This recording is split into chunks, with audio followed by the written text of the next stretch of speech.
नमस्कार।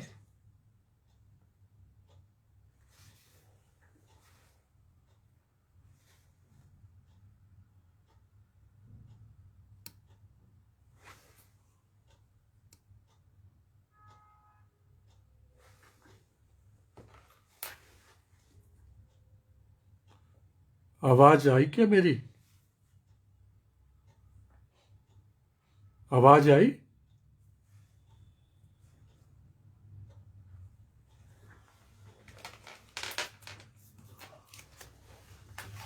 नमस्कार। आज जैसा कि आप सबको पता है, बचपन और बाल साहित्य इस विषय पर कुछ बातें करनी है। सबसे पहले मैं हिंदगी जिंदगी और ऋषि शर्मा जी का बहुत ही उनके प्रति आभार व्यक्त करता हूं कि ये मौका दिया। वैसे कुछ लोगों ने जानना चाहा कि ये हिंदगी शब्द कैसे बना। बहरहाल मैं उसमें तो नहीं जाऊंगा, लेकिन विषय ये बहुत ही दिलचस्प है और आप में से बहुत से जानते होंगे कि इससे पूर्व भी हमारे बहुत ही महत्वपूर्ण वक्तागण इस विषय पर अपनी बात रख चुके हैं। जब हम बचपन कहते हैं तो ये तो हमें मालूम है कि जन्म से लेकर किशोरावस्था तक जो आयु का हिस्सा होता है उसे हम बचपन में मानते हैं। यानी कि शुरू में तो बच्चा चलना सीखता है, फिर उसकी खेलने की उम्र होती है, कुछ चीज़ों को देखने की उनके प्रति उत्सुकता की होती है। इसी प्रकार से फिर वो धीरे धीरे स्कूल में जाता है, पढ़ने पढ़ाने की उम्र हो गई। फिर एक समय आता है जब वो वयसंधि है, जिस पर रविन्द्रनाथ टैगोर ने बड़ी अच्छी कहानी लिखी थी, दी होम कमिंग। तो जो ट्रेडिशनल या पारंपरिक परिवार रहे हैं उनमें तो ऐसे बच्चे की स्थिति बड़ी विचित्र हो जाती थी। ना वो छोटों में होता था, ना वो बड़ों में होता था। बचपन के साथ एक और शब्द जुड़ा हुआ है, बचपना। जितना खूबसूरत आशय या अर्थ बचपन का है, उसके लगभग उसका विलोम या उसके विपरीत बचपना है। कोई बड़ी उम्र का व्यक्ति अगर कोई ऐसी हरकत करे जो बचपन में बच्चा करता है तो कहा जाता है, अरे भाई तेरा बचपना अभी तक नहीं गया। लेकिन जब हम बाल साहित्य की बात करते हैं तो इसको बहुत ढंग से परिभाषित किया गया है। अगर हम साहित्यिक दृष्टि से देखें तो बच्चों की ग्रहण शक्ति को ध्यान में रख करके उनकी तैयारी को समझते हुए जिस साहित्य का सृजन होता है वो बाल साहित्य होता है। हम जानते हैं कि किसी चीज को भी जानने समझने के लिए या उसका आनंद लेने के लिए, और खास तौर से जिसका माध्यम भाषा है, उसके लिए एक तैयारी विशेष की जरूरत होती है। वैसे तो हम जानते हैं कि भाषा जो है वो बोलने के भी काम आती है, सुनने की भी आती है, लिखने के भी आती है। तो कम से कम बोलने, सुनने और समझने की दृष्टि से जब बच्चा सक्षम हो जाता है तो वो अपने साहित्य को भी समझ लेता है। यहां बाल साहित्यकार की चुनौती होती है कि वो बहुत ही रचाव के साथ ऐसी भाषा शैली का उपयोग करे जिससे कि बालक जो है उसके सामने कोई बाधा उत्पन्न ना हो। और यहां मैं बहुत विस्तार में न जाकर ये कहना चाहूंगा कि ये चीज स्वाभाविक रूप से आ जाती है। दूसरे शब्दों में कहूं तो ये हमारे उपचेतन में होता है रचनाकार के, कि ये चीज हम किसके लिए कहने जा रहे हैं, लिखने जा रहे हैं, तो वो स्वतः ही उस प्रकार की शब्दावली भाषा आ जाती है। एक शिशु जो बिल्कुल भाषा समझता ही नहीं है उसके लिए भी लिखा जा सकता है। उसके लिए ध्वनि का हम उपयोग करते हैं, ले ले ले ले, अले ले ले, और वो उसी से आनंदित हो जाता है। अब सवाल ये है कि बाल साहित्य किसके लिए है। मैंने हमेशा कहा कि बाल साहित्य सबके लिए है, यानी हर आयु के व्यक्ति के लिए होता है। मुझे खुशी है कि अब इस बात को हमारे बहुत सारे विद्वान भी कहने लगे हैं और मानने भी लगे हैं। देखिए, जिसके पास बचपन है उसके लिए ये साहित्य है ही, और जिसका बचपन समय की थपेड़ों या आयु की बढ़ती हुई आयु की जो अपनी विसंगतियां, विडंबनाएं या जरूरतें हैं, उनके कारण गुम हो गया है, धूल धूसरित हो गया है, उनके लिए भी बाल साहित्य होता है। वो इस रूप में होता है कि वो उनके बचपन को, बचपना नहीं, उनके बचपन को, बचपन की जो सहज स्वाभाविक खूबियां हैं उनको, उनका वैभव प्रदान करता है, और उससे उनको बहुत कुछ मिलता है, आनंद भी मिलता है, समझ भी मिलती है। सही कहूं तो बाल साहित्य बड़ों को भी सुसंस्कृत करने की क्षमता रखता है। इसलिए यह शुरू में कहना आवश्यक था कि बचपन और बाल साहित्य जब कहते हैं तो ये बचपन उनका भी है जिनका अभी बचपन मौजूद है, और ये बचपन उनका भी है जिनका बचपन है तो सही लेकिन वो कहीं दबा पड़ा है, दूसरे उस पर अट गई है, चीजें उनको हटाना पड़ता है, साफ करना पड़ता है, निकालना पड़ता है, और बाल साहित्य इस काम को बखूबी करता है। ये बचपन जो होता है तो शुरू से अब तक हम देखें तो एक मासूमियत, सहजता, चाहे उसको आप सहज ईमानदारी कहें, सहज हरकतें कहें, सहज आचरण कहें, यानी जहां बहुत बनावट नहीं है, जहां बहुत औपचारिकताएं नहीं है, जहां दिखावा नहीं है, वो बचपन की सबसे बड़ी धरोहर है, बचपन की सबसे बड़ी खूबी है। कल्पना, कि कल्पना की जो बात है ये भी बड़ी सहज चीज है। बाल साहित्य में बगैर कल्पना के काम चल ही नहीं सकता।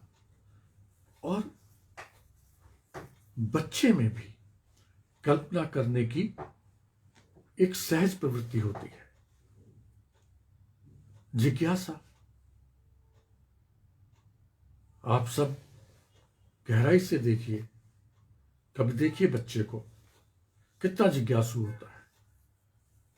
बहुत बार तो हम बड़े जो है बड़े हत्यारे हो जाते हैं, उनके जिज्ञासाओं का समाधान करने के स्थान पर अवरुद्ध करने की कोशिश किया करते हैं। कक्षा में भी जो अध्यापक बच्चे की जिज्ञासाओं को जितना अधिक सुनता है उतना ही वो लोकप्रिय हो जाता है। अब उसकी जिज्ञासाएं बचपन के अनुकूल ही होंगी। और मान लो उनकी जिज्ञासाओं का समाधान बड़े के पास नहीं है, तो मुझे याद आती है वही कहानी कि बच्चा जब अधिक गुड़ खाता था और माँ बाप को चिंता हुई कि इसको कैसे छुड़ाया जाए, तो जब वो लेके गए, सब जानते हैं, मैं विशेषज्ञ कह लेता हूं, तो उनसे कहा गया कि इनको इससे बच्चा या छुड़ानी है। तो उन्होंने कहा कि तो आप कल लाइए या 1-2 दिन बाद लाइए। मैं अपने शब्दों में बता रहा हूं बात को। और तब कहा गया, उसका असर हुआ, तो पूछा गया कि आपने यही बात कहनी थी तो उस दिन कह देते। तो जवाब मिला कि तब तक मैं भी ये चीज खाता था, मैंने छोड़ के देखा तब कहा। ये बहुत बड़ी बात है।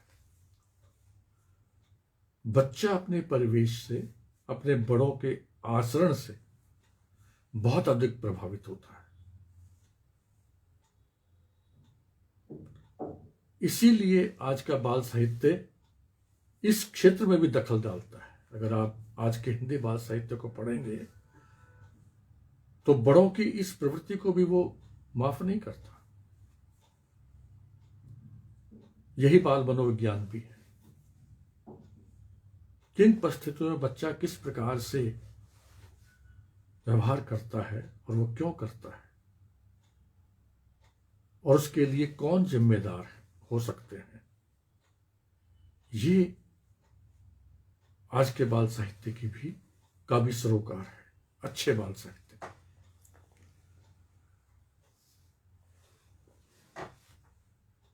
प्रश्न है,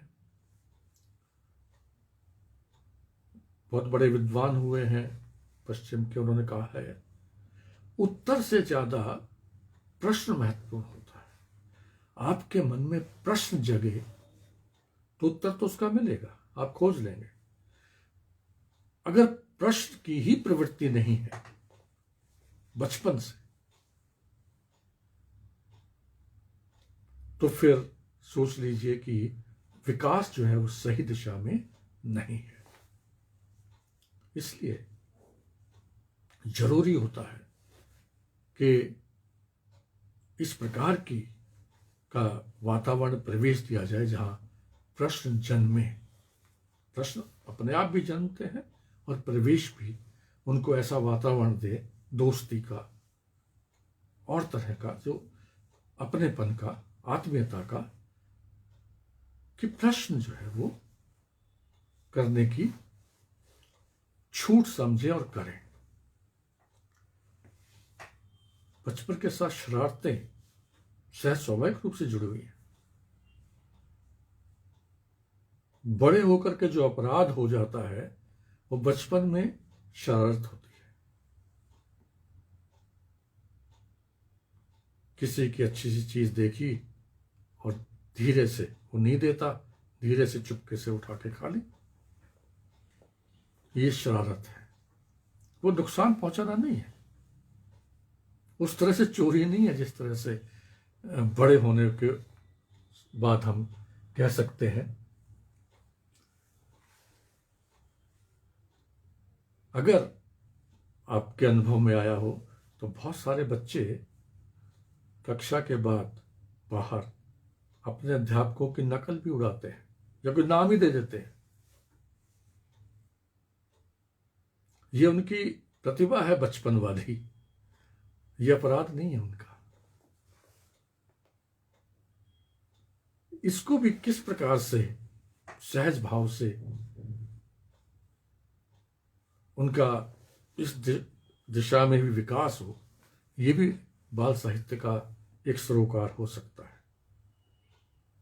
सहज रूप में स्वीकार करके फिर उसको किस प्रकार से आप चित्रित करते हैं, व्यक्त करते हैं, उसमें किस दृष्टिकोण से आप उसको तथाकथित सही या गलत का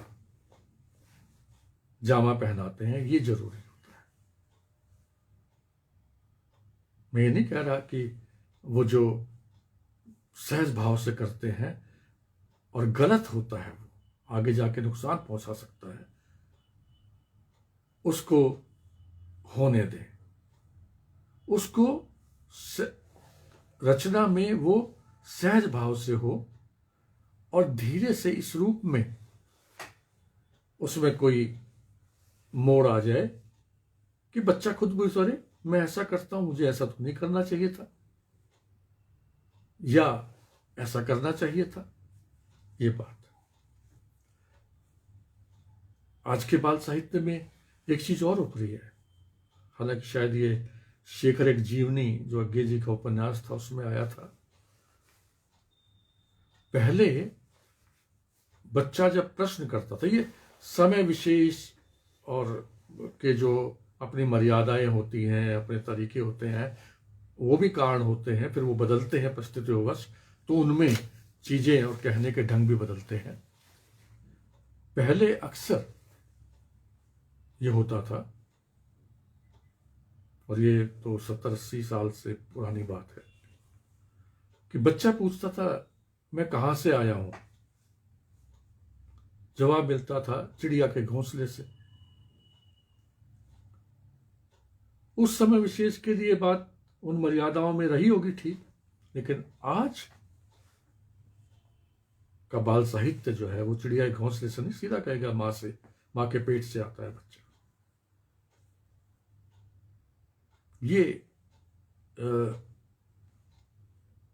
संबंध आज के बाल साहित्य और बचपन का हो चुका है।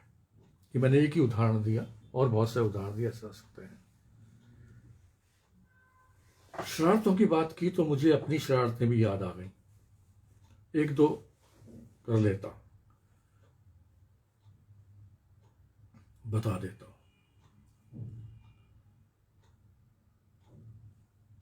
हम लोग, मैं तो गांव में था तब की बात बता रहा हूं।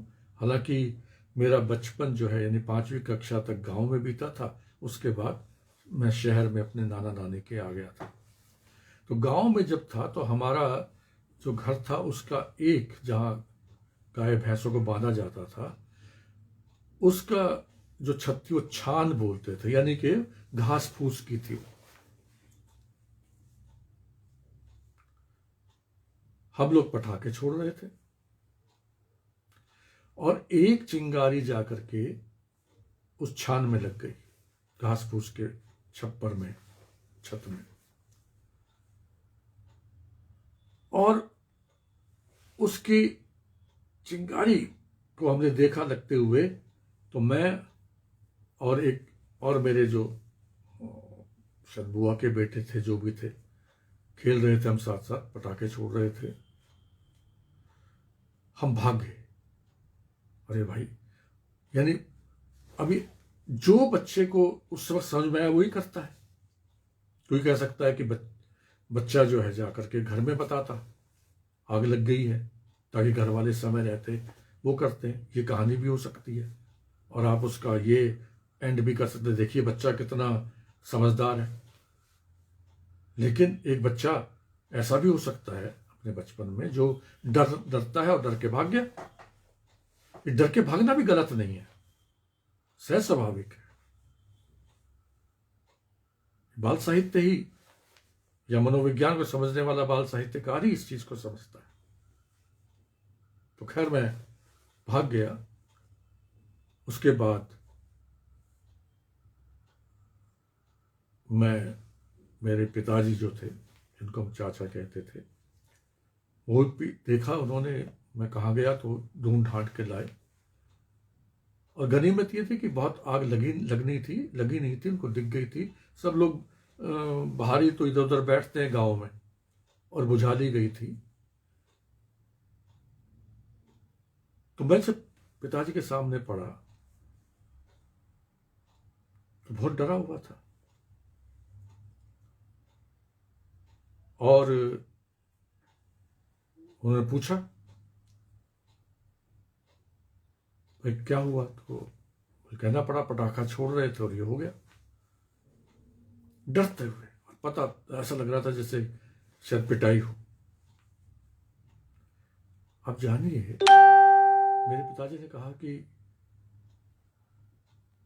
देखो अच्छा रहता तुम बता देते, मुझे इस बात की चिंता नहीं है कि छप्पर जल गया, छप्पर फिर लग जाता, लेकिन तुम्हें कुछ हो जाता तो, ये जो तुम्हें कुछ हो जाता तो, ये वो बात है जिसकी मैं थोड़ी देर पहले जिक्र कर रहा था कि बच्चा अपने परिवेश से, अपने बड़ों के आचरण से बहुत सीखता है। और बाल साहित्यकार की निगाह ऐसी जगह भी जाती है। इस एक वाक्य में इतनी ध्वनियां छुपी हुई हैं कि इनसे बहुत तरह की राहें, बहुत तरह की दिशाएं अपने आप खुल जाती है। अब एक बड़ा मजेदार किस्सा था। बचपन में हम तालाब में नहाने जाते थे, 2-4 लड़के थे, नहा रहे थे। नहा के बाहर निकले, और जैसा होता है छोटे बच्चे गांव में, छोटेपन में भी जो है ना, इस बात की समझ नहीं थी तब कि नंगा होना क्या होता है। तो अपने सब कपड़े जो है, यानी अंडरवियर तक, वो निचोड़ जोड़ के कंधे पर रख रखे थे सुखाने के लिए। और खास तौर से मैंने ऐसा किया था। हमारे साथ के सहयोग की बात है कि साथ के जो बच्चे थे उन्होंने कम से कम अपने अंडरवियर कच्छे पहने हुए थे। और मैंने देखा उधर से साइकिल पर मेरे एक रिश्तेदार जो है वो चले आ रहे थे, और हमारे गांव से होते हुए दूसरे गांव जा रहे थे। मैं थोड़ा पहचानता था तो मैंने उन्हें नमस्कार कहा। नाना जी लगते थे हमारे। उन्होंने पूछा कौन? तो गांव में वो महाभारत काल के तरह से माँ के नाम से कहा जाता था। मैं और वो क्योंकि हमारी माँ के तरफ के थे इसलिए और भी ज़्यादा। तो मैंने बताया कि मेरी माँ कलावती है। अच्छा तो कलावती का बेटा है। और ये कह करके, कुछ जल्दी रही होगी, उन्होंने मुझे कहा ले नंगे, और उन्होंने चवन्नी होती थी, और ले नंगे कह के मुझे चवन्नी पकड़ा दी। अब इसका जो दिलचस्प पहलू ये है कि जैसे ही उन्होंने नंगे चवन्नी ले दी, वो जो मेरे साथ के 3-4 लड़के कच्छे पहने हुए थे, सब ने अपने कच्छे उतार दिए इस चक्कर में कि चवन्नी मिलेगी। तो ऐसे बचपन के मेरे पास बहुत सारे किस्से मैंने लिखे भी हैं, हर एक के जीवन में होते हैं। और उनसे भी बड़ी ऊर्जा लेकर के, प्रेरणा लेकर के बाल साहित्यकार, देखिए बाल साहित्य केवल अपने बचपन से लिखेगा तो वो चीज़ें जो है, और उसी दृष्टिकोण से लिखेगा तो वो चीज़ें जो है वो बासी भी लगने लगेंगी। या तो उनमें कुछ नयापन, नए प्रयोग, नई चीज़ें जोड़ करके लिखे, नए दृष्टिकोण से लिखे। अन्यथा जो बाल साहित्यकार सजग होता है वो केवल अपने बचपन से नहीं, वो तो अपने समय के तमाम बच्चों के बचपन से प्रेरित होकर के लिखा करता है। उसमें अपना बचपन भी होता है, ये सत्य है। अब आप ये देखिए कि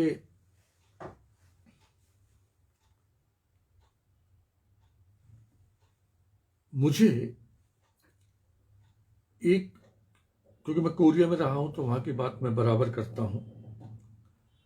कोरिया के बहुत बड़े चाइल्ड एक्टिविस्ट कह लीजिए, बच्चों के सबसे बड़े हितैषी कह लीजिए, और स्वयं बाल साहित्यकार थे, सोपा बांगजुंग ह्वान उनका नाम है, और सोपा उनकी छोटा नाम, छोटी लहर के अर्थ में रखा है, क्योंकि बच्चों के लिए वो लिखते थे। बच्चों के लिए बहुत काम किया, और नहीं यानी कि बच्चे नाम की पत्रिका निकाली। सबसे बड़ा योगदान यह है कि उन्होंने उनके ही प्रयासों से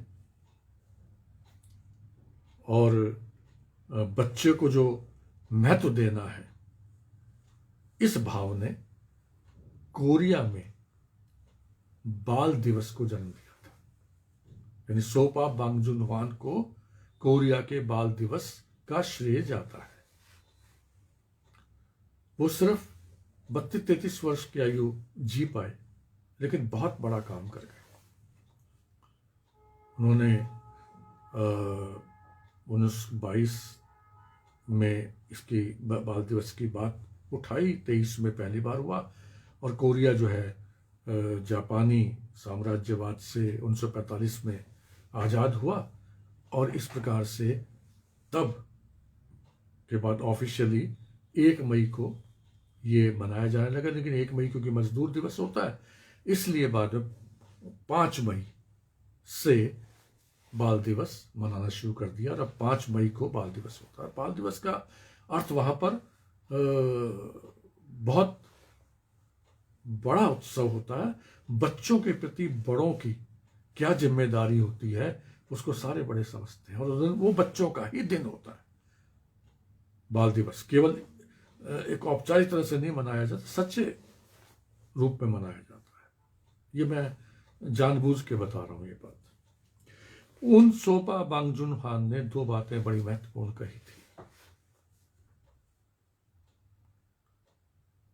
एक ये कि अगर मैं अंग्रेजी में वो शब्द दूं तो देखिए, children should be in a position to dream and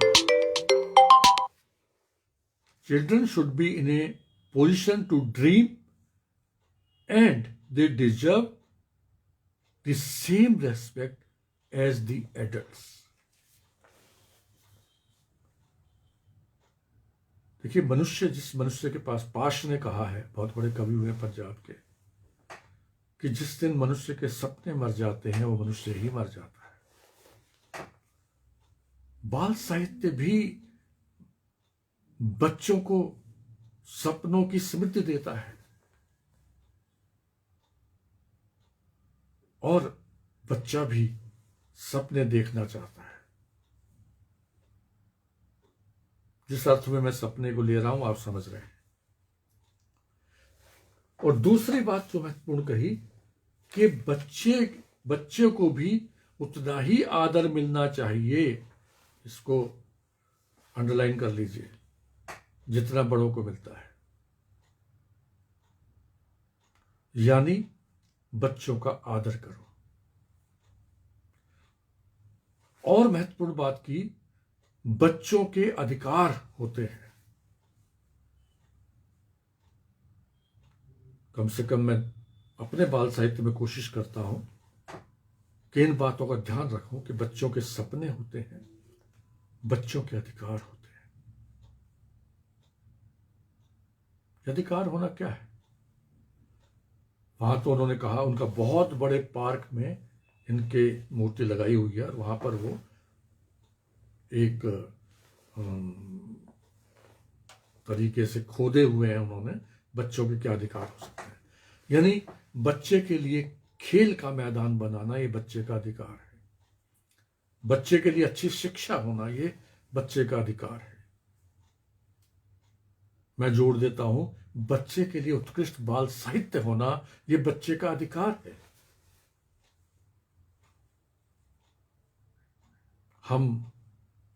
हमें कोई पूछे ना पूछे, पुरस्कार दे ना दे, लेकिन हमें इसलिए बाल साहित्य का अच्छे बाल से सृजन करना चाहिए कि हम अपने बच्चों के प्रति हमारे मन में भावना होनी चाहिए कि वो बच्चों का अधिकार है जो हम कर रहे हैं। दूसरे शब्द में कहूं तो बड़ों को ये नहीं सोचना चाहिए कि वो बच्चों पर उपकार कर रहे हैं। उपकार करते ही तो सारी गड़बड़ हो जाती है, फिर तो आप लेन देन के चक्कर में फंस जाते हैं। फिर बचपना कहाँ रहा?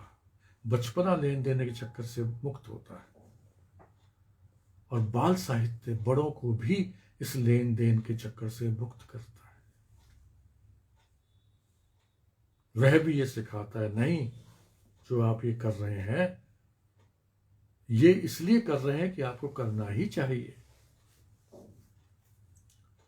ये संबंध है बचपन और बाल साहित्य का, सही संबंध। और दूसरा उन्होंने कहा था तोंगू, यानी साथी। बच्चा साथी है, बच्चा दोस्त है। जिन घरों में बच्चे को साथी या दोस्त माना जाता है,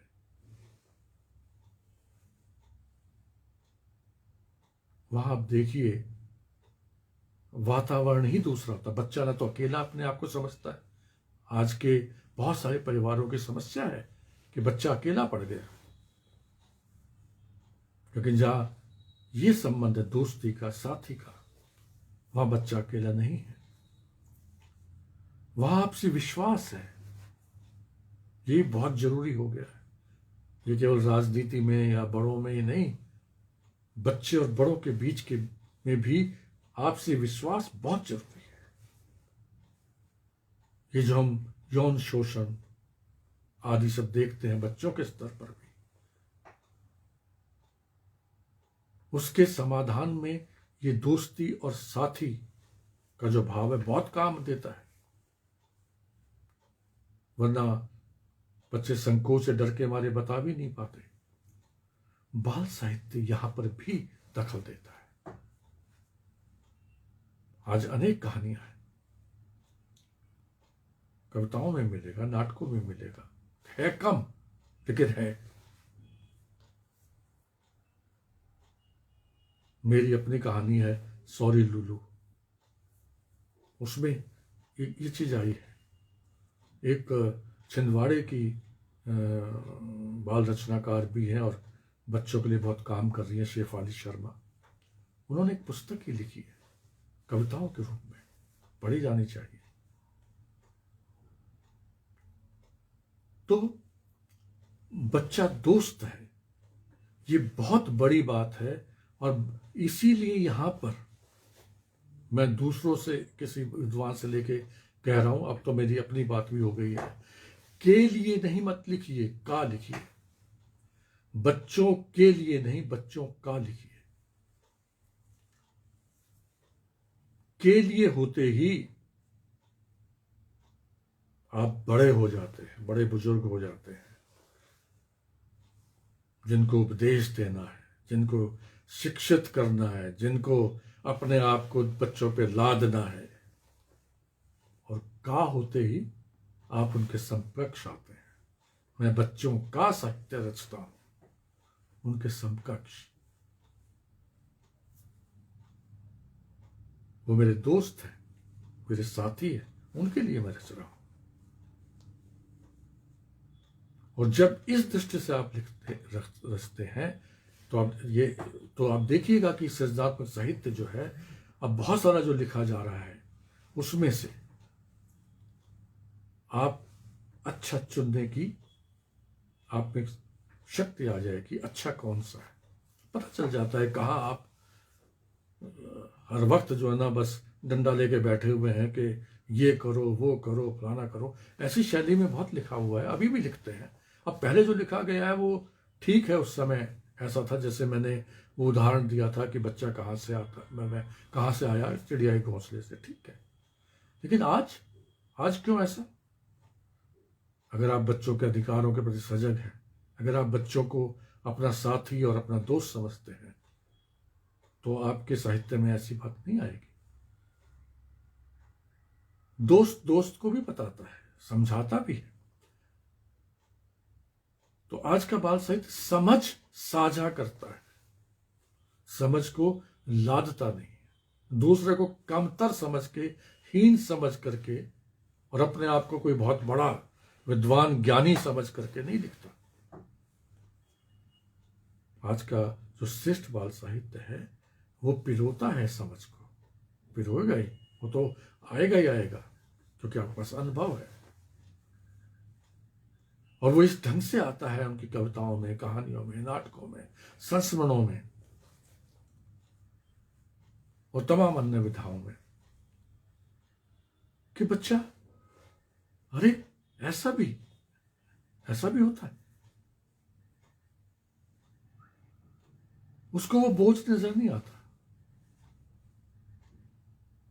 यहां पर मैं थोड़ा बता दूं कि बाल साहित्य में अगर हम देखें तो एक सृजनात्मक बाल साहित्य, मैं तो इस रूप में सोचता हूं, बाकी आप इसको स्वीकार करें न करें, एक उपयोगी यानी जानकारीपूर्ण उपयोगी बाल साहित्य। मैं जानकारीपूर्ण उपयोगी बाल साहित्य का समर्थक हूं, वो भी जरूरी है बच्चों के लिए। किसी चिड़िया के बारे में, किसी पशु पक्षी के बारे में, किसी पेड़ पौधे के बारे में, या किसी मसाले के बारे में, किसी भी चीज के बारे में तथ्यात्मक जो बातें हैं उनको कविता में के रूप में लिख देना, मैं उनका कोई खास, लेकिन उसको मैं फिर उपयोगी बाल साहित्य कहूंगा, सृजनात्मक बाल साहित्य में नहीं मानता।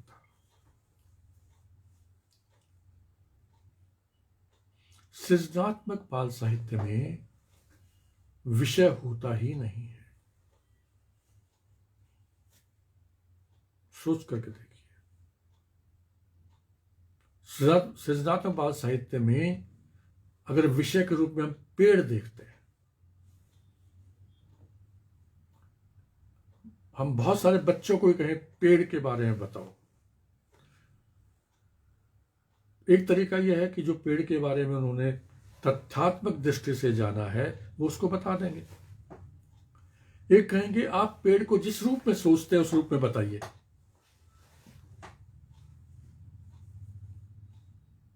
तो जिससे मेरी वो कविता है ना, अगर पेड़ भी चलते होते कितने मजे हमारे होते,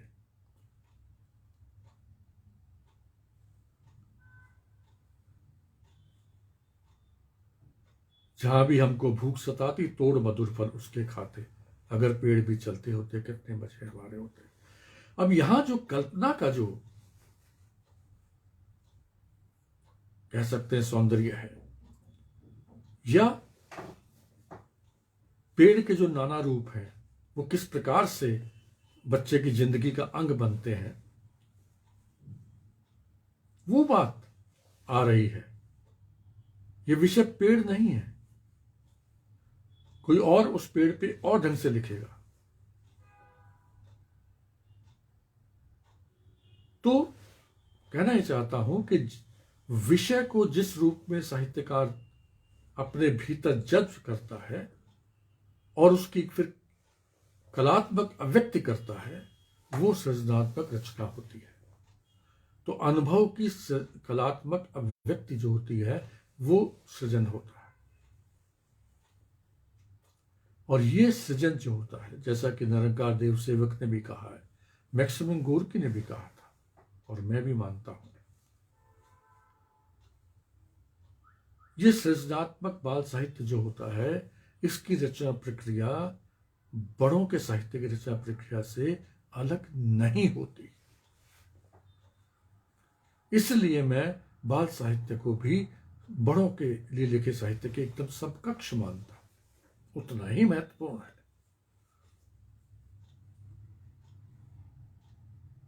जो इस दृष्टि से भेद करते हैं वो गलत करते हैं। बड़ों के साहित्य में भी बहुत सारे लोग जो हैं वो चालू ढंग से और बिना उसमें सृजनात्मकता की, रचनात्मकता की परवाह किए लिखते हैं। तो बाल साहित्य में भी सोचता है आदमी कि अरे सर्दी पे लिखना है तो सर्दी में से कंबल है, गर्मी है, दो चार चीज़ों का बस तुक और उसमें छंद में डाल दीजिए और कविता बन गई। ऐसा नहीं है। बहुत बड़ी चुनौती है अच्छा बाल साहित्य लिखने की। और ये तो हम मानते हैं कि जो पूरे परिवेश में जो बदलाव होता है उसका असर भी समझ के स्तर पर बड़ों पर भी होता है, बच्चों पर भी होता है। इसलिए आज के बाल साहित्य के सामने ये भी चुनौती है कि वो आज के बच्चे की तैयारी को ध्यान में रखे। लेकिन यहाँ पर एक बात मैं अवश्य याद कराना चाहूँगा। हमारे देश में जब हम बच्चा कहते हैं तो बच्चे के अनेक स्तर हैं, भौगोलिक आधार पर भी और दुर्भाग्य से जात पात के आधार पर भी, दुनिया में तो रंग आदि के आधार पर भी है, धर्म आदि के आधार पर भी है, गरीबी अमीरी के आधार पर भी है, यहां तक कि पढ़ाई लिखाई के आधार पर भी है।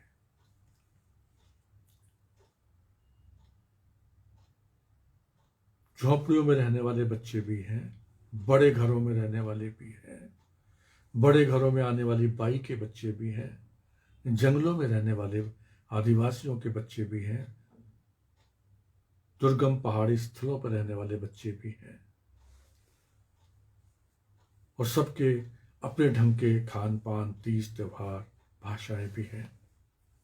आप जब एक बाल साहित्यकार के रूप में सोचते हैं तो क्या हमारे मन में तमाम बच्चे नहीं आने चाहिए।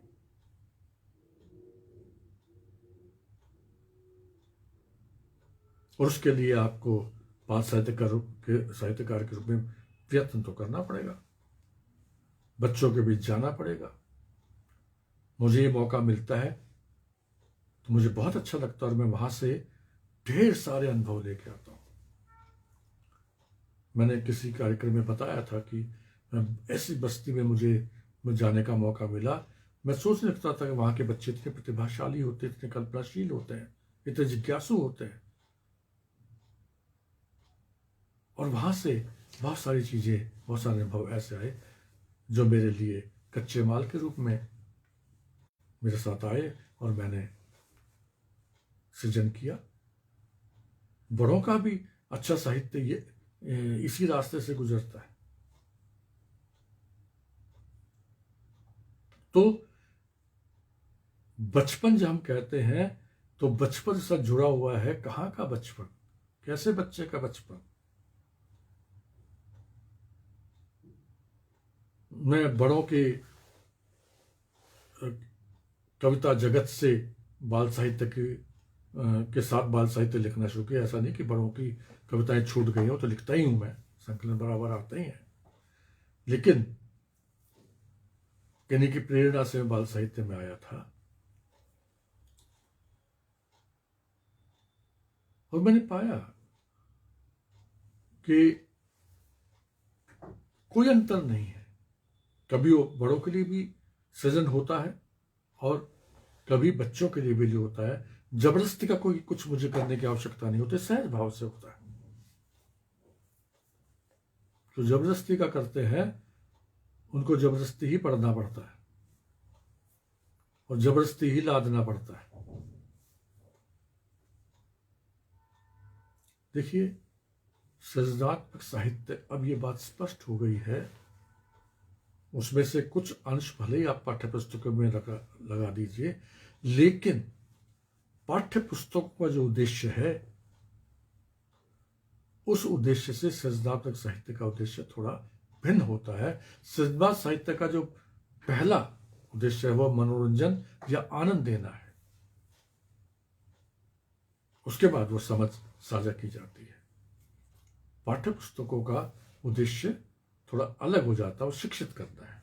यहाँ मैं बताऊं कि 1891 की बात है, जब बंगाल में जोगेंद्रनाथ सरकार ने हांसी और खेला पुस्तक लिखी, और इस पर 1893 में रविन्द्रनाथ टैगोर ने लिखा, यह पुस्तक छोटे बच्चों के लिए है, बच्चों की ऐसी पुस्तकों की जरूरत है। हमारी सभी बाल पुस्तकें कक्षा में पढ़ाने के लिए होती हैं, उनमें कोमलता या सुंदरता का कोई निशान नहीं। कोमलता और सुंदरता का कोई निशान नहीं, क्योंकि वो पढ़ाने के लिए। पहले पाठ्यक्रम है, हम सबको पता है कि बाल साहित्य की शुरुआत जो 100 वर्ष पूर्व हुई थी वो प्राय पाठ्य पुस्तकों के लिए हुई थी, लेकिन धीरे धीरे पता चला कि नहीं, सृजनात्मक जो साहित्य है वो तो आनंद के लिए है। बच्चे पहले उससे जुड़े, पाठ्य पुस्तकों के साथ तो जुड़ना पड़ता है, वहां सहज भाव से जुड़ता है। तो ये जो चीज है ये बहुत महत्वपूर्ण है बाल साहित्य में। पहले वो कहा गया है कि बाल साहित्य जो है वो बच्चे में अपने होने की भावना जगाता है। अच्छा बाल साहित्य, दूसरे शब्दों में कहूं तो बाल साहित्य बालक को आवाज देता है। आज का उत्कृष्ट बाल साहित्य बच्चे को आवाज देता है, अभिव्यक्त करने की ताकत देता है। वैसे तो बड़ों का साहित्य भी वंचितों को लगता है यही तो मैं कहना चाहता था, जो मैं कह नहीं पा रहा था वो यहां कहा गया। ये जो चीज है ये बच्चों को बाल साहित्य के करीब लाती है। उसको ये मेरा अपना है, ये मेरी अपनी दुनिया है, यहां मैं हूं। कह लीजिए यही बालक विमर्श है। बाल जो आमतौर पर घरों में वर्जनाएं सहता है जो बच्चा, जहां उस बच्चे की आवाज नहीं सुनी जाती, जहां उस बच्चे को डांट डपट के रोक दिया जाता है, बाल साहित्य में आकर के, सृजनात्मक बाल साहित्य में आकर के मुखर होता है, अपनी बात को कहता है, तो इसलिए उसको लगता है ये मेरी दुनिया है। और ऐसे बाल साहित्य से वो अपनापन का भाव लेता है और उसके साथ जुड़ता है।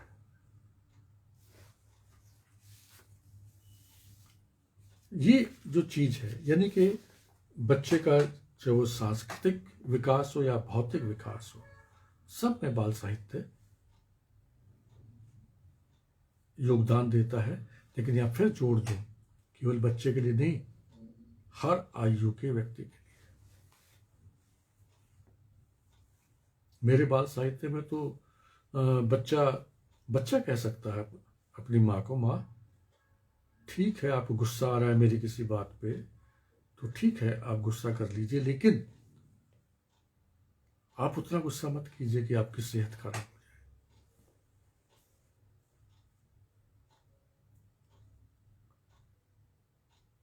वो बच्चा पूछ सकता है कि जो कुछ बच्चे जो स्कूल नहीं जाते और कूड़े करकट में से कुछ ढूंढते रहते हैं, पापा इनके मम्मी पापा क्या आप जैसे नहीं हो सकते कि इनको स्कूल में भेजें?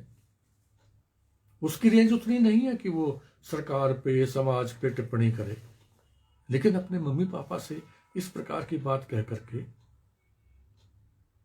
अपनी बात तो कह सकता है। वो पूछ सकता है पर पापा उसको अपना घर बहुत प्यारा लगता है, सब कुछ उसको लगता है मुझे देता है, लेकिन ये तो पूछ सकता है पर पापा एक बात बताओ, क्या करते होंगे वे बच्चे जिनके पास नहीं है घर। यह आज का बाल साहित्य है।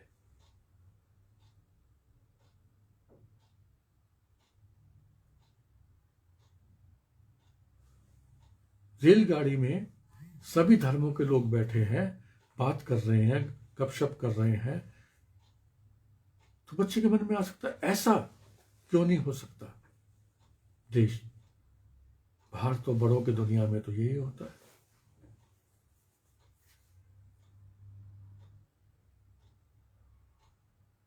बच्चे देखते हैं कि हम आपस में लड़ते हैं, आपस में फिर खेल खेल में दोस्त बन जाते हैं।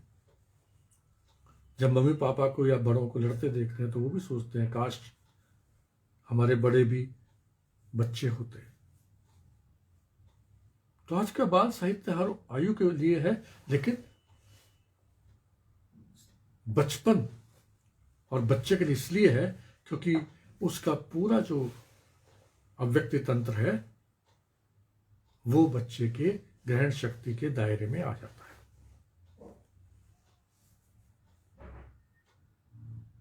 भाषा, संवाद, ये तमाम वो चीजें हैं जो आज का बाल साहित्य बच्चे की दुनिया में ले आता है। बच्चे को अपनी बात कहना कैसे कहें, किन शब्दों में कहें, ये भी आता है। नए शब्द बच्चों की दुनिया में आना अच्छी बात है। एक आध बार वो अपने बड़ी दीदी से, बड़े भाई से, मम्मी से, पापा से पूछ ले तो क्या दिक्कत है, अध्यापक को क्या दिक्कत है, उसकी दुनिया में आए।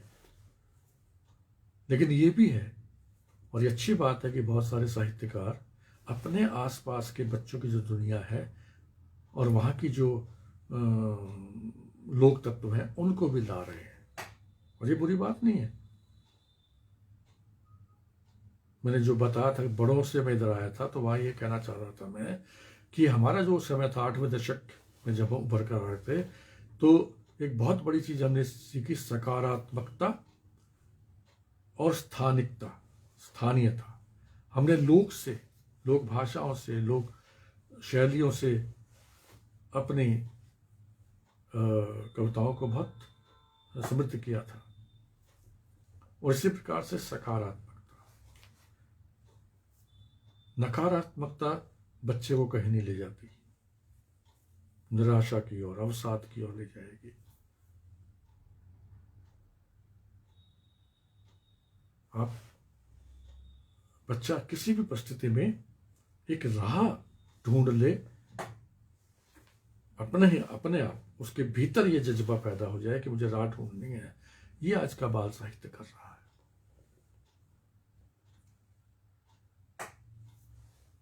अब देखिए, बच्चा स्वतंत्र होना चाहता है।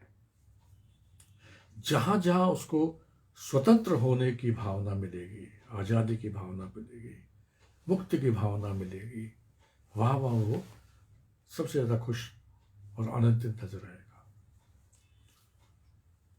ऐतिहासिक पौराणिक जो संदर्भ है, कुछ लोग कहते हैं उनको लेकर क्यों लिखा जाए। लिखिए। झांसी की रानी सुभद्रा कुमारी चौहान की जो कविता है वो इसलिए नहीं है कि उसमें झांसी की रानी का वर्णन है, वो हम बड़ों के लिए हो सकता है, जरूरी हो। बच्चा तो उसमें जो है संघर्षों के बीच में से कैसे बहादुरी से अपना रास्ता, अपनी आजादी की राह बनाता है, ये देखता है, इसीलिए उसको वो अच्छा लगता है। यही पुराण आधारित कहानियों के संदर्भ में होगा। आप कथावाचक नहीं है, आप अपने समय में अगर उसको ले रहे हैं तो वो चाहे पुराण हो या मिथक हो, कोई भी हो, उसको लेते वक्त आपको अपने समय के लिए उसे एक अव्यक्ति का साधन बना रहे हैं, ये स्पष्ट होना चाहिए। इतिहास पुराणों को लेकर इसलिए विवाद है। भारतीय संस्कृति से अवगत होना चाहिए, अवगत कराना चाहिए। इसका अर्थ ये नहीं है कि जो हमारे जो नए परिदृश्य हैं, नए मूल्य हैं, उनकी कीमत पर आप में अगर सामर्थ्य है तो उसको इस रूप में लाइए, और लोग लाते हैं। ठीक इसी प्रकार से जैसे मैं एक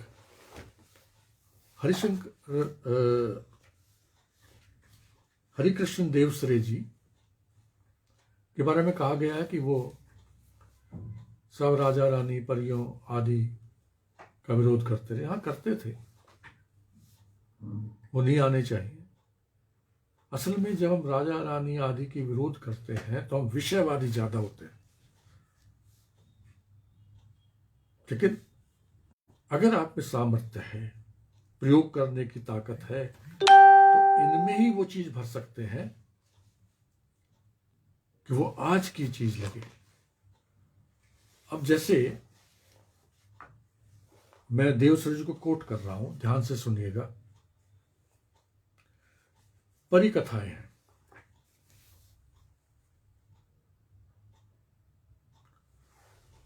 परिकथा, ये मैं उनके ही शब्द बोल रहा हूं, देवसर जी के।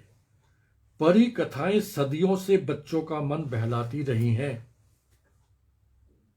नव बाल साहित्य की रचना के सिलसिले में एक आवश्यकता यह भी अनुभव की गई कि बच्चों को झूठे कल्पना लोक से बचाने के लिए, कल्पना लोक से बचाने के लिए जरूरी है कि परिकथाओं के कथ्य को नए आयाम दिए जाए। परिकथा के कथ्य को नए आयाम दिए जाए। ये नए आयाम दिया जाना क्या है? यही वो चीज है जो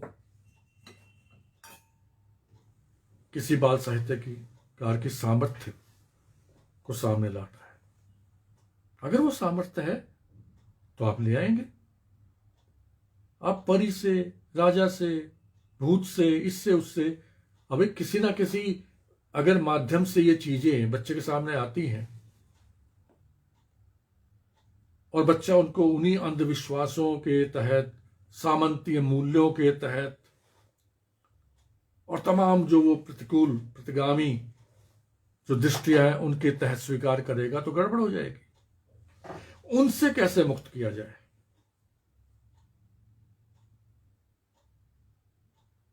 जो उन्माद है उससे कैसे मुक्त किया जाए, अराजकता से कैसे मुक्त करके उनको सामने लाया जाए, ये आप कीजिए ना। करेंगे तो आपको पता चलेगा कितना आनंद आता है। आज के साहित्य में लाल हरी परी सौंदर्य वाली नहीं, आज के साहित्य में तो आपको ज्ञान परी मिल जाएगी, संगीत परी मिल जाएगी।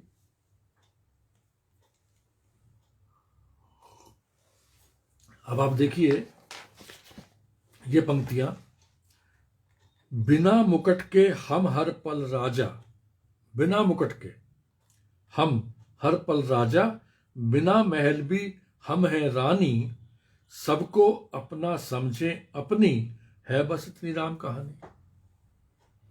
बिल्कुल कर दिया। वो जो राजा, वैसे तो आज के परिवेश में भी दूसरे पदों पे जो लोग आसीन है वो किसी राजा रानी से कम है क्या? उतना ही अहंकार, उतना ही तमाम चीजें आपको देखने को मिल जाएगी दुनिया में।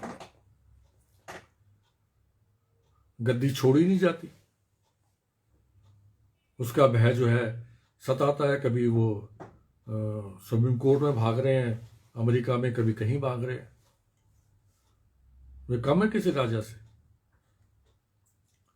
लेकिन जब ये लिखते हैं, शायद ये कृष्ण सलभ की पंक्तियां हैं, बिना मुकुट हम हर पल राजा, बिना महल भी हम है रानी, यहां तक तो बात होगी। नयापन क्या है?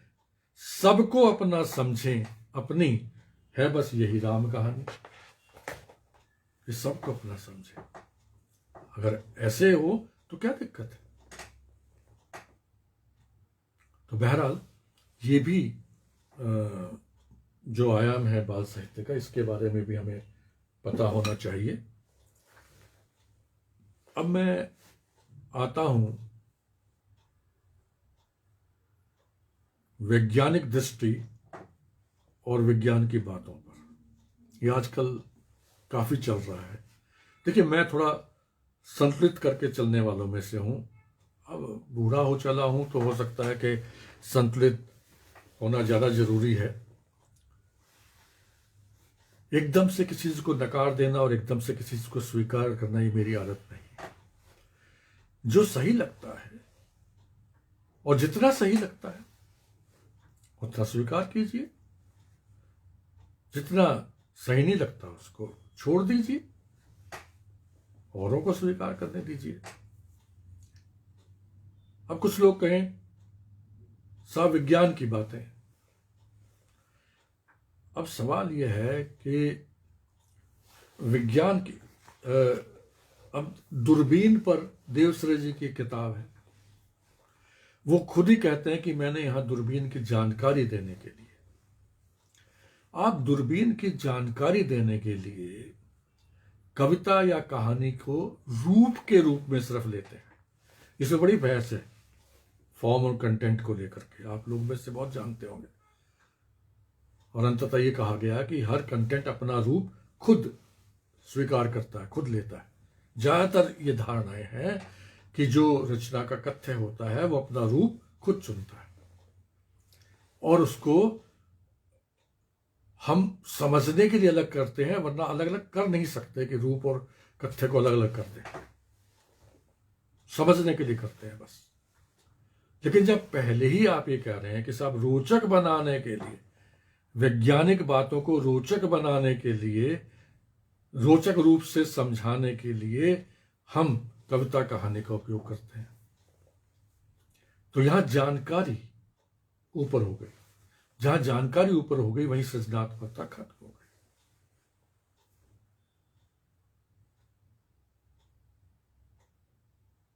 मैं कहना यह चाहता हूं कि अगर आप जो लिख रहे हैं वो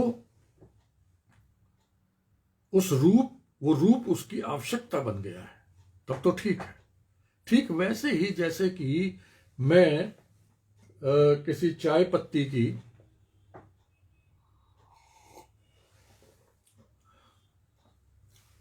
का ऐड बनाऊं और बहुत ही सुंदर किसी कवित्व या दोहे छंद में उसको लिखूं। मेरा वहां पर रचना उद्देश्य नहीं है, मेरा उद्देश्य उस चाय की पत्ती की जानकारी रोचक ढंग से देना है। तो वो विज्ञापन ही होगा, वो रचना नहीं होगी। ये हमारे खास तौर से उन लोगों को समझना चाहिए जो विज्ञान की बातों को केवल कविता कहानी आदि में लाने की बात करते हैं। लेकिन अच्छी बात यह है कि मैं रजनीश का एक लेख पढ़ रहा था, लिखा है कि जो लोग केवल जानकारी इस तरह से थोपते हैं किसी रूप में और सोचते हैं कि हमने बाल साहित्य, सृजनात्मक बाल साहित्य लिख दिया, वो असल में सृजनात्मक बाल साहित्य नहीं है। वो ये मतलब उनके, मैं आशय ले रहा हूं, उनके शब्द नहीं ले रहा। वो पहले कहानी लगनी चाहिए, पहले कविता लिखनी चाहिए। जैसे मैंने थोड़ी देर पहले कहा कि अगर आपने कोई सिखाने के लिए उपदेश ला दिया, वहीं गड़बड़ हो गई। वो समझ उसमें बुनी हुई होनी चाहिए, निहित होनी चाहिए, समझ साझा होनी चाहिए। वो कविता पहले हो, कहानी पहले हो। और फिर एक बात हमें कभी नहीं भूलनी चाहिए। देखिए, डॉक्टर हैं, इंजीनियर हैं, वैज्ञानिक हैं, वो भी थे जिन्होंने अणुबम छोड़ा था और तबाही की थी नागासाकी में। तमाम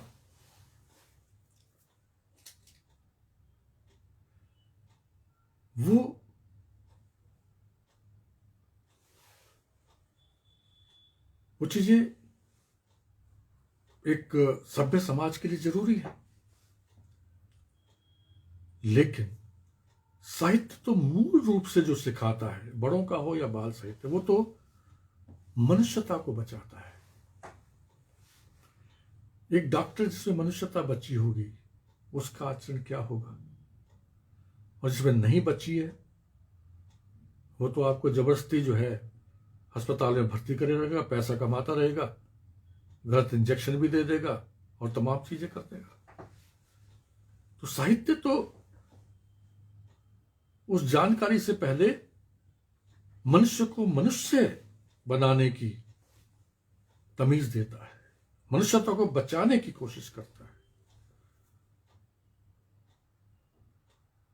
वो चाहे वैज्ञानिक हो, चाहे वो इंजीनियर हो, चाहे डॉक्टर हो, कोई हो, उसके लिए भी साहित्य अनिवार्य है, क्योंकि साहित्य के वो वहां अपनी दक्षता रखता है अपने क्षेत्र में, लेकिन जैसे ही वो साहित्य निकल जाता है वो उसे मनुष्य बनाता है, मनुष्यता जगाता है।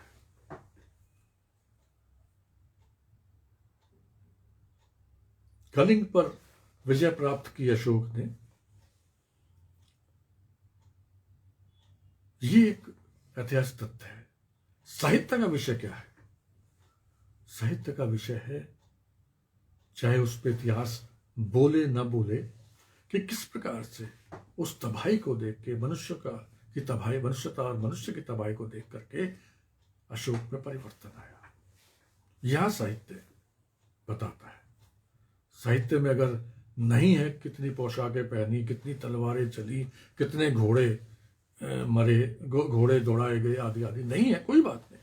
किस सन में हुआ ये भी कोई बात नहीं। जहां मनुष्यता का हनन हो रहा है वो कैसे बची, उसको कैसे बचाया जाए, ये साहित्य का सबसे पहला क्षेत्र होता है। तो वैज्ञानिक दृष्टिकोण ये जरूरी है आज के साहित्य में, और वो है, हम आज जो है ना, हमें पता है भूत नहीं होता, और भूत को लेकर हम कहानी लिख रहे हैं, तो ये वैज्ञानिक दृष्टिकोण हमारे काम आएगा। वैसे तो विजन या दृष्टिकोण हमेशा बड़े साहित्य के साथ रहा है, चाहे मध्यकालीन साहित्य देख लीजिए, चाहे बाद का। बाल साहित्य में भी जब माखनलाल चतुर्वेदी लिख रहे थे, या अयोध्या सिंह लिख रहे थे, या दूसरे लोग लिख रहे थे, उस समय एक दूसरा दृष्टिकोण था। लेकिन आज वैज्ञानिक दृष्टिकोण का अर्थ ही है, एक तो मनोविज्ञान को समझें, और दूसरा ऐसी कपोल कल्पनाएं झूठी, जिसका जिससे अभी जिक्र हुआ, और जिसका कोई अता पता नहीं है, वो, इसका अर्थ ये नहीं होता है कि सब कुछ छोड़ के, रोटी कपड़ा, संघर्ष, प्रकृति, पर्यावरण, सब कुछ छोड़ करके केवल हम अंतरिक्ष में ही खो जाएं और तमाम बातें हो जाए। अंतरिक्ष में भी अगर कहानी पढ़नी हो तो अमृतलाल नागर की पढ़ेगी। अंतरिक्ष, और उसमें बंदर है, किस प्रकार से वो एक मशीन लेके आता है, और वो फिर उसको उसके साथ जैसा वर्ताव होता है, और उसका अंत गजब का है कि जहाँ वो बाबा जो मदद करता है, वो कहता है कि नहीं, हम जब खुद अपना बनाएंगे तब उसमें बैठ करके उस ग्रह में जाएंगे। एक और तरह का विजन है। तो हमें कोई बच्चों को बचपन में ही सारा ज्ञान नहीं था, पाठ्य पुस्तकों में दीजिए ना। पाठ्य पुस्तकों में आप कहानी के रूप में दीजिए, पाठ्य पुस्तकों में आप कविताओं के रूप में दीजिए, लेकिन ये होड़ में क्यों लग रहे हैं? भाई वैज्ञानिक दृष्टिकोण के साथ लिखा गया तो तमाम साहित्य है। वो एक चिड़िया को देखता है, उसमें वैज्ञानिक दृष्टिकोण होगा तो एक अलग ढंग से उसका चित्रण होगा, वर्णन होगा। पेड़ को देखा अलग ढंग से होगा, राजा रानी को देखा गया अलग ढंग से होगा, फलों को देखा गया अलग ढंग से होगा।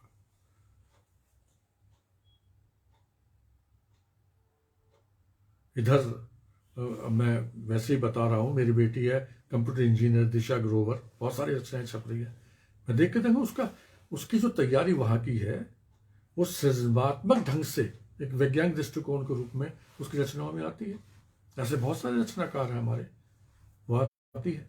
लेकिन फिर मैं ये कहूँगा कि सूचनात्मक, जानकारीपूर्ण या तथ्यों के प्रति जागरूकता, ये जरूरी है आज के बच्चे के लिए। आज के बच्चा जानना चाहता है उस तरफ भी, लेकिन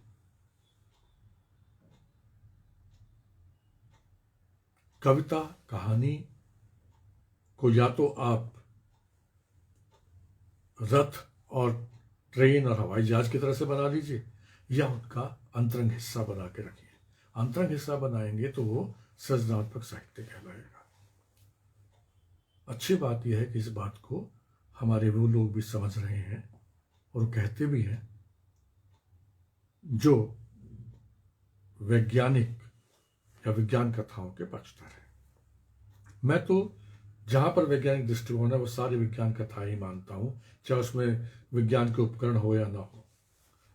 हल की बात आ रही है किसी कहानी में, हल भी तो एक उपकरण ही है, किसी ने इजाद किया ही होगा ना। ये थोड़ी कि अंतरिक्ष यान ही इजाद हुए हैं।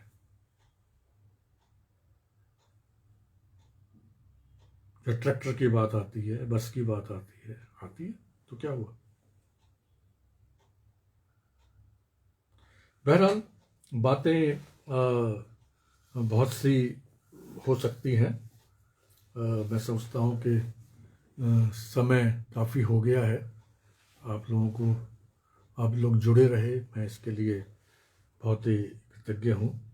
और मैं यही चाहता हूँ कि बच्चों को वो करें। हमारे ऐसा नहीं है कि हमारे हिंदी में भी और पूरे भारतीय साहित्य में ऐसे साहित्यकार हुए हैं जिन्होंने बच्चों को बहुत अपनापन दिया है और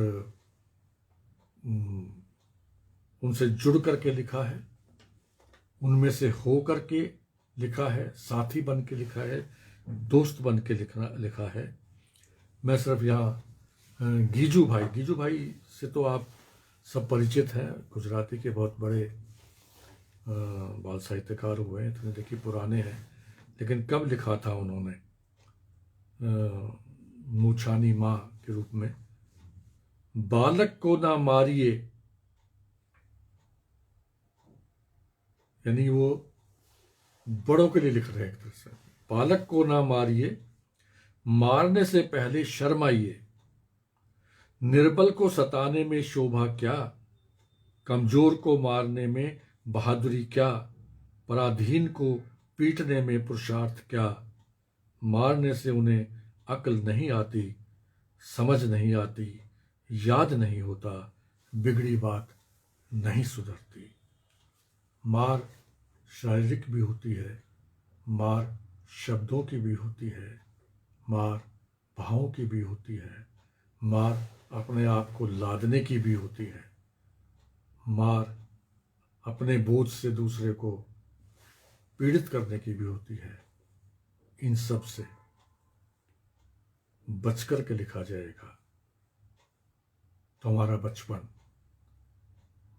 बहुत अच्छे ढंग से आगे बढ़ेगा। नेहरू जी ने कहा था कि बचपन में बुनियाद पड़ जाती है और बच्चे की स्वतंत्रता भी होती है, बच्चे की आज़ादी का हमें हमेशा ख्याल रखना है, बच्चे के स्वाभिमान का भी ख्याल रखना है। बच्चा भी अपने स्वाभिमान को जीता है, वो अपमान को, उसका भी अपमान होता है, ये बड़ों को समझना चाहिए। और साथ ही ये भी कि बच्चा जो है वो कोई ऐसा डिब्बा नहीं है जिसमें बस ठूंसते रहो। बच्चे का अपना होना भी सिद्ध होने दीजिए। और ये सब बच्चे के बाल साहित्य में होता है। कहते हैं ना, बचपन में अगर बचपन को जीने का के अवसर नहीं दिए, बचपन में ही उनको बूढ़ा बना दिया जाए, बचपन में ही उनको ज्ञान के बोझ से लाद दिया जाए, उनकी सहज स्वाभाविक प्रक्रियाओं को खत्म कर दिया जाए, अवरुद्ध कर दिया जाए,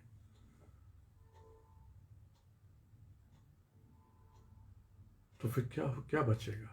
बचपन को तो कम से कम बचपन की तरह जी लेने दीजिए। और वो बाल साहित्य इस रूप में ज़्यादा सार्थक हो सकता है उनके लिए। आज हम तो सौभाग्यशाली इस रूप में रहे कि दादा दादी नाना नानी से हमने बहुत सुना। मेरे दादाजी जी से मैंने तमाम पौराणिक कथाएं सुनाई थी, और वो लोग भी ध्रुव भक्त की कहानी सुनाते थे, या एकलव्य की सुनाते थे, या अभिमन्यु की सुनाते थे, तो बिल्कुल रटी रटाई नहीं सुनाते थे। उसमें कुछ ना कुछ वो क्रिएटिविटी जोड़ देते थे, जिज्ञासा पैदा करने की शैली, प्रश्नाकुलता को एड्रेस करने की शैली तमाम होती थी। हमने लाल जक्कड़ की कहानी भी सुनी। असल में उनका लक्ष्य तो अच्छाई बुराई, अच्छाई की जीत आदि होता था उस ढंग से। लोक कथाएं तमाम है, लोक कथाओं के भी पुनर्लेखन की आवश्यकता होती है। तो कुल मिलाकर के मैं कहना चाहता हूं अंत की ओर जाते जाते कि मूल प्रेरणा तो बच्चों के बीच से ही मिलेगी बाल साहित्यकार को। अगर बचपन को समझना है तो बचपन के बीच में ही जाना पड़ेगा, लेकिन साथ ही उससे जुड़ी हुई तमाम चीजें जो लिखी गई हैं उनके पास भी जाना पड़ेगा। हमारे एक समय में रूसी साहित्य पढ़ा था मैंने, उसमें देखा था कि जिन जानवरों को, जैसे गधा है, गधा कहते ही एक खास भाव आता है, या उल्लू कहते ही, या लोमड़ी कहते ही, लेकिन उनको भी साहित्यकार ने अपने ढंग से कैसे उनको बेहतर बना दिया, ये वहां के साहित्यकारों की खूबी थी। तो हमें हर बाल साहित्यकार में भी वो है। बाकी ये जरूर है, बहुत बार मैं सुनने को आता है कि साहब बाल साहित्य कहाँ है। बाल साहित्य तो बहुत है, उत्कृष्ट भी बहुत है, समस्या उसके प्रचार प्रसार की है। अब ये आप बचपन और बाल साहित्य की चर्चा करवा रहे हैं, ये चर्चा इस रूप में बहुत जरूरी है कि इस प्रकार से बाल साहित्य के बारे में लोग सोचें। लेकिन प्रचार प्रसार, और जैसे मैंने कहा था रचना प्रक्रिया की दृष्टि से मैं एक ही मानता हूं, तो बड़ों के इतिहास में, साहित्य के इतिहास में बाल साहित्य उसी तरह से बराबरी के स्तर पर आना चाहिए। पुरस्कारों की राशि क्यों कम हो, बाल साहित्यकार को भी नोबेल प्राइज क्यों ना मिले, ज्ञानपीठ पुरस्कार क्यों ना मिले। शुक्र है साहित्य अकेडमी का मिलता है। हालांकि साहित्य अकेडमी में मैंने ये सवाल उठाया था कि भाई एक तो स्वतः जैसे बड़ों के साहित्य पर जब पुरस्कार मिलता है तो उनके अनेक भाषाओं में अनुवाद हो जाते हैं, बाल साहित्य की पुस्तकों की भी होने चाहिए। और दूसरा, पुरस्कार की राशि अलग क्यों, क्या बाल साहित्य लिखने वाला कोई कम है। मैं तो 1984 या पता नहीं 87 में गया था जर्मनी में, और जब मुझे एक लेखक से मिलवाया गया, उन्होंने कहा कि मैं बाल साहित्यकार हूं, और मुझे समझ में नहीं आ रहा था क्योंकि मैं हिंदुस्तान से गया था। वो कहते नहीं, मैं और कुछ नहीं लिखता, बाल साहित्य लिखता हूं। बाल साहित्य लिख करके वो इतना बड़ा साहित्यकार माना जाता था। यहां बाल साहित्य लिखने वाले को एक खित्ते में डाल देंगे। तो इसलिए ये जरूर है कि बाल साहित्य का पूरी तरह से प्रचार प्रसार तरीके से होना चाहिए। जगह जगह जहां जहां साहित्य की बात होती है वहां बाल साहित्य की भी बात जरूर होनी चाहिए। बहरहाल आप लोगों ने सुना, मैंने इतनी देर तक आपका समय लिया, इसके लिए बहुत बहुत आभारी हूँ। बहुत बहुत धन्यवाद। क्या कह सका, कितना कह सका, कहाँ कितना पहुंचा सका, ये तो आप जाने। बहुत बहुत धन्यवाद।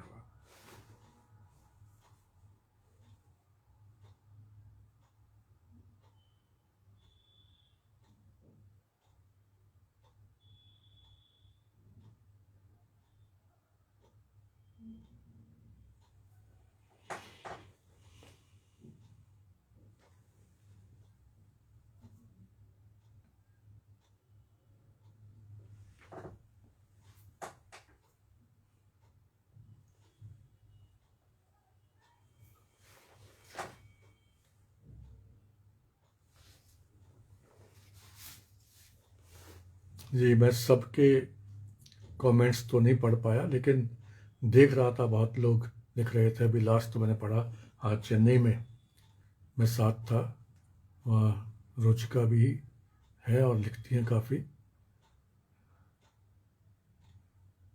रुचिका शर्मा भी हैं, अच्छी कहानीकार हैं और बाल साहित्यकार भी हैं। तो ऋषि जी, अब क्या किया जाए? इसको बंद किया जाए या कोई खास कोई लिखे तो मैं बोलूँ, नहीं तो कोई बात नहीं। आपका भी अभिनंदन। तो इसको आप बंद करेंगे या मैं करूं?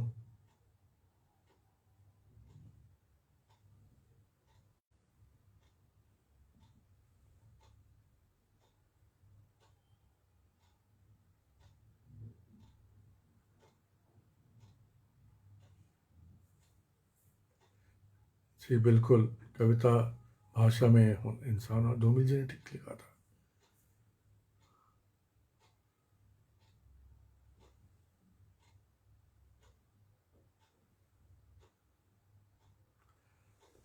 संदेश क्या दिया जाए? ये सारी बातें मैंने जो कही है वो संदेश ही समझ लीजिए। मैं तो बीच बीच में बताया कि मेरी समझ में जिसको मैं बाल साहित्य, अच्छा बाल साहित्य मानता हूँ, वो यही है। लेकिन मैं ये ज़रूर कहना चाहूँगा कि अगर आप बड़ों के लिए लिखते हैं तो भी बाल साहित्य अगर लिख सकते हैं तो अवश्य लिखिए। और अपने मन में ये मत आने दीजिए कि बाल साहित्य कोई कमतर चीज़ है। बहुत अच्छी है, और रचनात्मक बाल साहित्य लिखिए।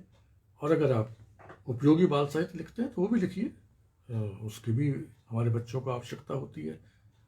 लेकिन दोनों का अंतर समझ करके लिखिए तो बहुत अच्छा रहेगा। मेरी शुभकामनाएं हैं सब साथियों के साथ जो भी लिख रहे हैं और एक क्षेत्र में जो आना चाहते हैं।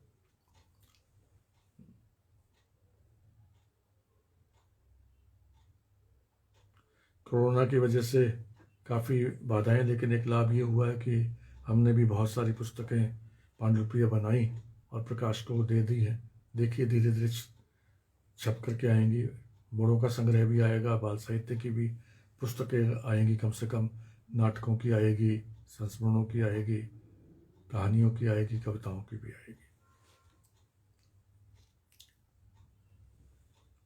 जी हाँ, बहुत अच्छी कहानी है वो, अमृतलाल नागर की। अच्छा, ठीक है।